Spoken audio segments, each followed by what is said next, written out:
High everyone, welcome back to my channel Shobhan Puja blog. তো আবার একটা নতুন ভিডিও তোমার সকলকে স্বাগত জানাই। আর সকাল সকাল মা রান্নাঘরে আলুর দম আর লুচি করছিল সকালের টিফিন।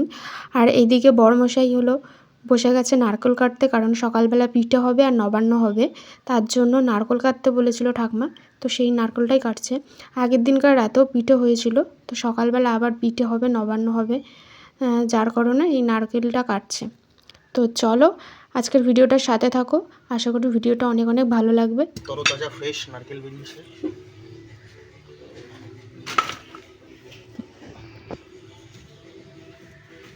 রঙ তুলতে হচ্ছে গাছ, তোমরা দেখতে পাচ্ছ। কিছু বলতে চাও?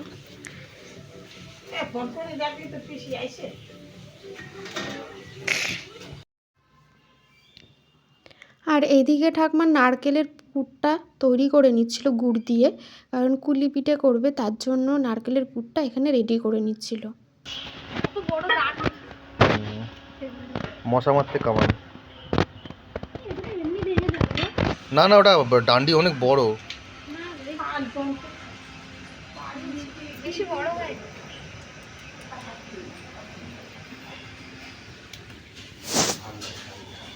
দেখি ঠাকমা চালগুলোকে ঝেড়ে নিচ্ছে, কারণ ওই নবান্ন হবে বলছিলাম, তো সেই নবান্নর জন্য গোবিন্দভোগ চালটাকে সুন্দর করে ঝেড়ে পরিষ্কার করে নিচ্ছে, কারণ চালটাকে ভেজাবো, ভেজানোর পর তারপর ওটাকে বাটা হবে, তার জন্য এটাকে পরিষ্কার করে নেওয়া হচ্ছে।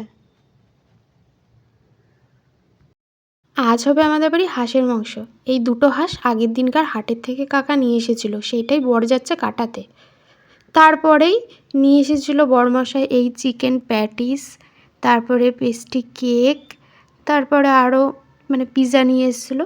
তো এগুলো নিয়ে এসেছিলো কারণ বোন সকালবেলা খায়নি, তার জন্য শালিকে নিয়ে গেছে জামাইবাবু খাবার কিনে নিয়ে আসতে। তো সেটাই মানে হালকা করে টিফিন করে নিয়েছিলাম আমরা সবাই মিলে। এখানে নবান্ন তৈরি করে নিয়েছে, আমার বরকে দিয়েছে খেতে। তারপরে এখানে সব কিছু মাংসের জন্য সব কিছু রেডি করে গুছিয়ে নিয়েছিলাম, কারণ মাংসটা আমি রান্না করব। মা আমার হাতে হাতে গুছিয়ে দিয়েছিল, আর মা ওইদিকে কাছাকাছি করছিল, আর আমি এখানে রান্না করব বলে সব কিছু রেডি করে নিয়েছিলাম। আর আমি এখানে বরকে দায়িত্ব দিয়েছি চইয়ের ডাঁটা কাটার জন্য, কারণ বাবা বললো চইয়ের ডাঁটা নাকি খুব ভালো লাগে মাংস খেতে, তার জন্য। আর এদিকে আমার মাংস রেডি হয়ে গেছে। প্রায় বেলা মানে 4টে প্রায় বাজতে চললো, কারণ রান্না বসাতে বসাতে প্রায় 2টো বেজে গেছিলো। তো এখানে আমার রান্নাটা রেডি হয়ে গেছে। আর এইদিকে দেখি আমার দাদু আমলকিগুলো কুচি কুচি করে কাটছে, কারণ দাদু পান খায়, তো সেটা ডাক্তার বারণ করে দিচ্ছে, পান খেতে পারবে না, তার জন্য দাদু এই আমলকিগুলো কেটে রাখছে, এগুলো শুকিয়ে এগুলো খাবে। আর এইদিকে রান্নাঘরে গিয়ে দেখি পিসি আর ঠাকমা তো পিঠে বানানো রেডি। আমি ওইদিকে মাংস রান্না করলাম, আর এখানে দেখি পিসি আর ঠাকমা মিলে পিঠে বানাচ্ছে। পিসি ভাজছে, ঠাকমাও করেছিল, পিসি হেল্প করছে ঠাকমাকে। আর পিসি এখন এই পিঠেগুলো ভেজে ভেজে দিচ্ছে। তাই এটা হলো আমার পিসি। এখানে কুলি পিঠে ভাজা হচ্ছে, আর এইদিকে পাটিসাপটা হয়ে গেছে, সেগুলো ঠাকমা করেছিল। তারপরে আমি এদিকে মানে স্যালাডটা কেটে নিচ্ছিলাম, কারণ সবাইকে খেতে দেওয়া হবে, অনেকটাই বেলা হয়ে গেছে, প্রায় 4টে প্রায় বাজতে চললো, তার জন্য এখানে সব স্যালাডগুলো কেটে নিচ্ছিলাম।